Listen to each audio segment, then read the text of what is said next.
Mobil Matic yang transmisinya CVT itu hati-hati. Ini tips dari saya.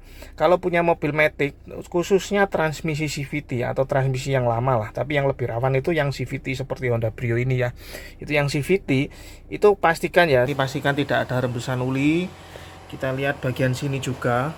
Nah, ini kita pastikan kering ya. Kalau kering berarti mesinnya itu masih sehat ya. Pastikan kalau kita lihat seperti ini dia tidak menguning atau tidak coklat, itu berarti menandakan mesinnya bersih.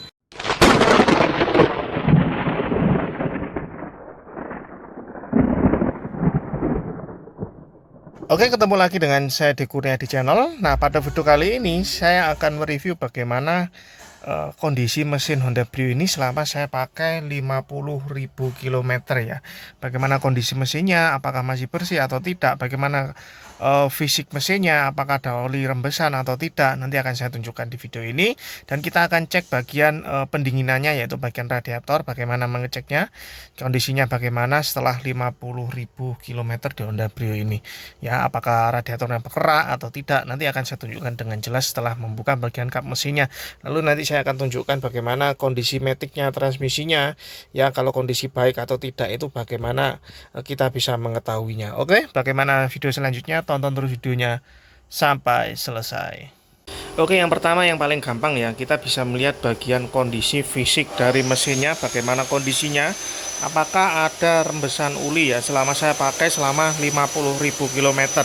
Caranya kita lihat aja di bagian sini ya, di bagian sambungan sini. Ini kan sambungan antara setelan klep atas dengan mesin ya. Ini pastikan tidak ada rembesan uli. Kita lihat bagian sini juga.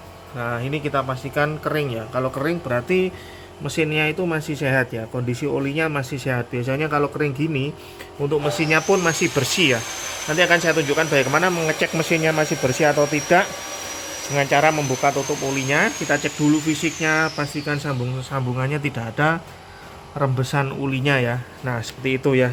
Secara mudahnya itu seperti itu. Yang pertama langkahnya untuk mengecek mesin kita, mobil kita itu masih sehat atau tidak ya. Selanjutnya kita lihat bagian dalam mesinnya, apakah mesin mobil kita ini mesinnya dalamnya itu berkerak atau tidak.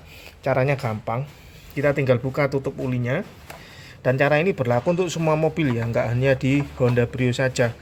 Kita buka tutup ulinya, lalu kita lihat. Nah, di sana kan seperti ada besinya ya, itu adalah bagian part mesinnya di dalam. Pastikan kalau kita lihat seperti ini dia tidak menguning atau tidak coklat, itu berarti menandakan mesinnya bersih. Berarti penggantiannya ulinya selalu rutin dan selalu menggunakan uli yang bagus atau uli yang asli ya. Nah, itu kita bisa lihat bersih, mesinnya putih, tidak ada kerak-kerak menguning atau warna keemasan atau coklat. Ini bersih sekali ya kondisi mesinnya, karena saya juga sering rutin untuk ganti uli, juga tidak pernah telat dan pasti pakai uli yang asli ya.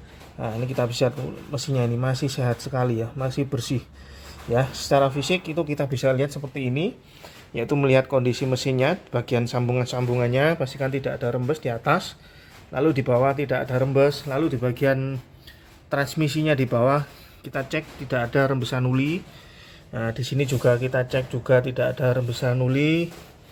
Nah, di bagian sini juga bagian businya juga tidak ada rembesan uli, pastikan kering semua ya. Setelah itu kita cek bagian ruang mesinnya, pastikan bersih ya, tidak kuning, tidak coklat. Itu berarti menandakan mesin mobil kita tuh sehat, bersih dalamnya, dan penggantian ulinya itu harusnya kita rutin ya.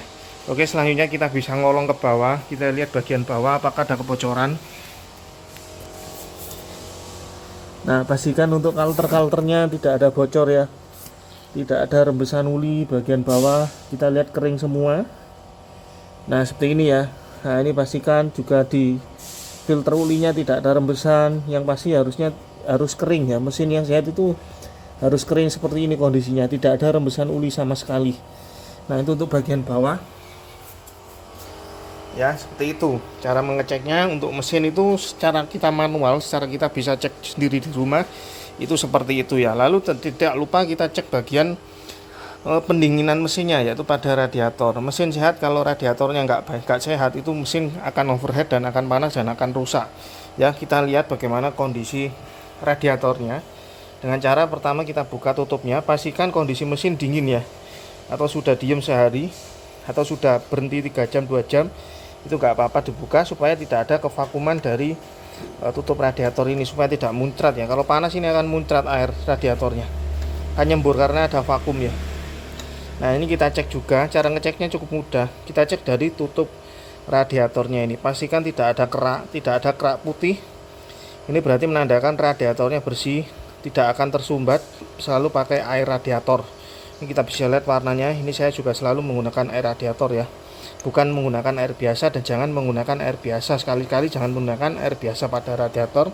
Dan kita bisa cek untuk bagian tutup radiatornya ini bisa main seperti ini, bisa ngeper ya. Kalau sudah tidak bisa ngeper, berarti menandakan tutup radiatornya sudah rusak. Biasanya kalau sudah rusak akan overheat, tidak ada pendinginan pada mesin, dan mesinnya bisa overheat dan bisa rusak ya, harus turun mesin. Dan selanjutnya kita bisa lihat dari sini, setelah kita cek bagian tutup ulinya, tutup radiatornya tidak ada kerak, kita lihat langsung bagian radiatornya. Nah kita lihat pinggiran-pinggiran tidak ada kerak sama sekali ya, tidak ada serbuk-serbuk putih sama sekali. Berarti menandakan radiatornya bersih, dalamnya tidak ada sumbatan. Dan kita lihat bagian sambungan atas upper radiatornya, pastikan tidak ada air radiator yang ngembes atau yang keluar atau yang bocor ya. Nah seperti ini berarti bisa dipastikan radiatornya bagus ya. Seperti itu. Jangan lupa juga ditutup kembali setelah kita mengecek bagian radiatornya. Oke, sekarang kita cek bagian dari kabin ya. Bagaimana untuk mengeceknya, kita bisa lihat dan cek dari dalam kabin, dan kita akan coba untuk bagian transmisinya. Oke, tonton terus videonya sampai selesai. Oke, setelah kita cek bagian mesinnya tadi kering dan dalam mesinnya juga bersih, setelah kita juga cek bagian radiatornya juga tidak ada kerak, selanjutnya kita bisa cek dari dalam kabin ini ya. Kita nyalakan, kita hidupkan, kita on-kan terlebih dahulu. Kita pastikan semua indikatornya tadi nyala ya. Saya coba matikan, pastikan nyala semua ya. Lalu setelah kita starter kendaraan, pastikan semua indikator ini mati ya. Jangan sampai indikator ini tetap nyala, khususnya untuk cek engine. Nah, khususnya untuk cek engine ini. Lalu untuk bagian EPS-nya, electronic power steering-nya, lalu untuk bagian olinya, kapasitas olinya ya. Lalu untuk bagian aki, gambar akinya ini pastikan semua nanti ini mati ya untuk indikatornya ini ya. Ini saya hidupkan, pastikan mati ya. Kalau ini tetap hidup karena ini untuk handrem ya. Ini kalau handrem saya turunkan ya dia mati. Nah seperti itu. Ini kalau handrem saya tarik ya dia hidup ya. Saya hidupkan. Oke, ini setelah saya hidupkan, pastikan semua indikator mati ya. Kalau ini indikator sabuk, karena enggak saya pakai sabuknya. Kalau ini indikator untuk handremnya ya, untuk rem tangannya ya. Ini kalau saya turunkan handremnya ya dia akan mati. Nah seperti ini ya, pastikan semua indikator mati. Untuk bagian speedo ini berarti menandakan untuk sensor-sensor dari mesin kendaraan kita itu tidak ada masalah ya. Untuk sensor-sensor dari kendaraan mesin kita itu tidak ada yang rusak, tidak ada yang trouble, dan tidak ada yang perlu di-scan ya. Dari sini kita bisa tahu, selain kita cek bagian fisiknya, dan kita pastikan RPM. Kalau untuk mobil kendaraan bensin sekarang ya, kita baru hidupkan kondisi mesin dingin, ini pastikan RPM dia akan naik terlebih dahulu untuk melakukan cuk ya, atau pemanasan mesin. Dan nanti sekitar 2 menit 3 menit ini lama-lama turun, dan RPM pastikan dia berada di 800 atau 700 RPM. Itu normalnya untuk kendaraan berbahan bakar BBM bensin biasa ya, atau pertalite ya, bukan diesel ya. Itu pastikan dia posisi di 800 atau 700 RPM. Ini nanti akan turun ya sampai ke 800 atau 700. Itu berarti menandakan RPM-nya normal, dan ini barusan turun karena ada penarikan dari AC ya. AC-nya saya hidupkan. Oke, seperti itu. Untuk mengeceknya kita bisa lihat dari indikator ini. Kalau tidak ada indikator sama sekali, berarti menandakan mesinnya sehat, tidak ada sensor-sensor yang rusak. Dan RPM-nya pastikan nanti kalau mesin sudah panas berada di 800 atau 700 RPM. Jadi intinya di bawah angka 1 ya. Nah seperti itu. Oke, selanjutnya kita tes bagian transmisinya. Transmisi, karena transmisi ini salah satu bagian untuk mesin kendaraan kita ya. Kalau transmisi rusak ya mesinnya tidak bisa jalan, seperti itu, mobil tidak bisa jalan. Cara mengeceknya gampang. Posisikan kita di P, kita pindah ke R ya. Ini kita pindah ke R, kita injek rem dulu. Kita pindah ke R, pastikan tidak ada jeduk pada mesin ya.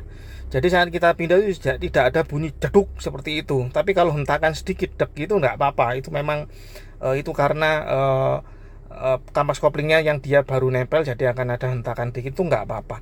Tapi pastikan jangan ada bunyi sampai jeduk situ, bunyi ya, bukan karena gerakan tapi bunyi ya. Ini pastikan seperti ini. Kita pindah ke R. Nah, ini henta-hentakan sedikit nggak apa-apa, nggak masalah, karena itu ya memang dari kampas koplingnya yang dia baru nempel ke bagian plat koplingnya. Seperti itu ya, pastikan seperti itu. Kalau tidak ada jeduk berarti normal transmisinya. Kita pindah ke N, kita pindah ke D, tidak ada jeduk.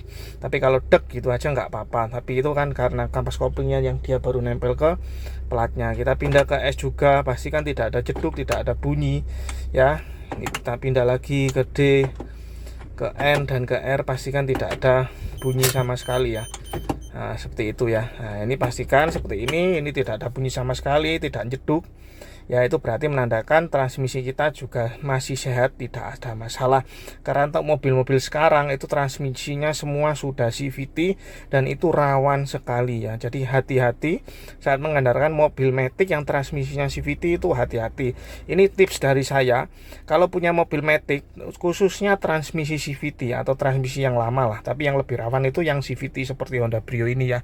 Itu yang CVT itu pastikan ya, setelah kita jalan, misalnya setelah mundur ya, setelah kita mundur pastikan mobil posisi benar-benar berhenti kurang lebih 2 detik, baru kita ubah ke D seperti ini, maju. Begitu pula saat kita maju, pastikan mobil berhenti minimal 2 detik. Setelah berhenti, dek 1, 2, lalu kita pindah ke R seperti itu kalau kita mau mundur ya. Seperti itu tips dari saya. Jangan seperti mobil manual belum berhenti sudah dipindah, itu jangan ya. Beda ya, kalau mobil manual ya kuat aja karena dia masih maticnya masih menggunakan gear transmisi yang menggunakan gigi ya. Tapi kalau CVT itu menggunakan sabuk baja, rawan sekali untuk sabuk bajanya menjadi putus. Kalau sudah putus, mobil tidak bisa jalan. Nah, seperti itu ya. Setelah kita lihat dari interior, dari dalam kabin seperti itu. Selain kita cek bagian kondisi indikatornya pasti tidak nyala, dan pastikan juga RPM-nya ini sudah turun ya, sudah ke 900-800 karena mesin sudah agak panas karena sudah 5 menitan. Lalu pastikan juga cara mengecek transmisinya seperti tadi yang saya jelaskan. Oke, begitu aja ya tips dari saya, simple. Kita bisa cek sendiri di rumah bagaimana mengecek kondisi mesin mobil kita masih sehat atau tidak. Kita bisa cek secara manual seperti itu.